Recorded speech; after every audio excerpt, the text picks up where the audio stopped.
ஜெபம் தொலைக்காட்சியை பார்த்து கொண்டிருக்கிற கர்த்தருடைய பிள்ளைங்க, மெரினாவில் நடந்த அந்த பயங்கரம் 6 வயது சிறுமிக்கு நடந்த ஒரு கொடூரம் நம்ம சொல்லலாம். இந்த பாலியல் வன்கொடுமை தொடர்ந்து ஒவ்வொரு இடத்துலையும் நடைபெற்று வருவதை பார்க்குறோம். குதிரை ஓட்டுகிற ஒரு வாலிபன் மூலமாக இது நடந்திருக்கிறது. அவரை அரெஸ்ட் பண்ணியிருக்கிறாங்க மெரினா காவல்துறை. நம்ம தொடர்ந்து இந்த காரியத்துக்காக ஜெபிப்பது நம்முடைய கடமையாக இருக்கிறது. செய்தியை பார்த்து நம்ம கடந்து போகாமல் மெரினா சிறுமியினுடைய சம்பவத்துக்கான ஒரு 3 ஜெப குறிப்புகளை உங்களுக்கு முன்பாக நான் வைக்கிறேன். முதலாவது, பாதிக்கப்பட்ட அந்த சிறுமிக்காக நம்ம ஜெபிக்க போகிறோம். ஆண்டவரே, அந்த சிறுமியினுடைய உடைந்த மனசை, காயமடைந்த அந்த வாழ்க்கையை உமது கரங்களால் நீங்கள் சுகப்படுத்தும்படியாய் ஒப்பு கொடுக்குறோம்ப்பா. அந்த மகளுக்கான ஆறுதல், பாதுகாப்பு, முழுமையான சுகம் அந்த மகளுக்குள்ளே உண்டாகணும்னு சொல்லி உள்ளத்தின் ஆழத்திலிருந்து கொஞ்ச நேரம் அப்படியே ஜெபிங்க. நம்ம ஜெபிக்க ஜெபிக்க ஜெபிக்க ஜெபிக்க ஆண்டவர் ஒரு பெரிய அற்புதத்தை அந்த மகளுக்கு செய்வார். ஆண்டவர் ஒரு பெரிய அதிசயத்தை அந்த மகளுக்கு செய்வார்.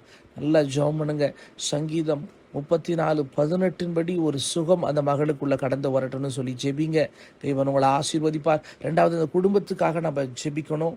ஏன்னா அந்த குடும்பம் வலியோடும் வேதனையோடும் அந்த அதிர்ச்சியிலிருந்து வெளியே வரணும். அந்த குடும்பத்துக்கு தேவன் ஒரு தைரியத்தை கொடுக்கணும், சமாதானத்தை ஆண்டவர் கொடுக்கணும்.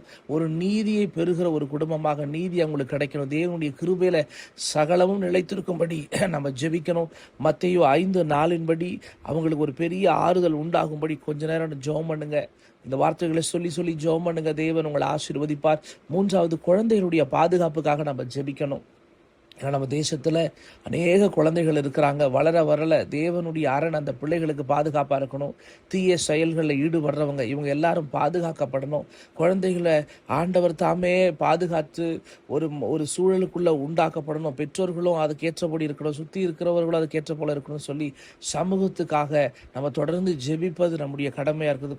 கொஞ்ச நேரம் அப்படியே ஸ்தோத்திரம் பண்ணி ஜெபம் பண்ணுங்க. ஏசாயா 54:13. ஏன்னா நம்ம பிள்ளைகள் எல்லாரும் கர்த்தரால் போதிக்கப்பட்ட பிள்ளைங்க. நம்ம பிள்ளைகளுக்கு சமாதானம் பெரியதா இருக்கணும் ஆண்டவரேன்னு சொல்லி நல்லா ஜெபம் பண்ணுங்க.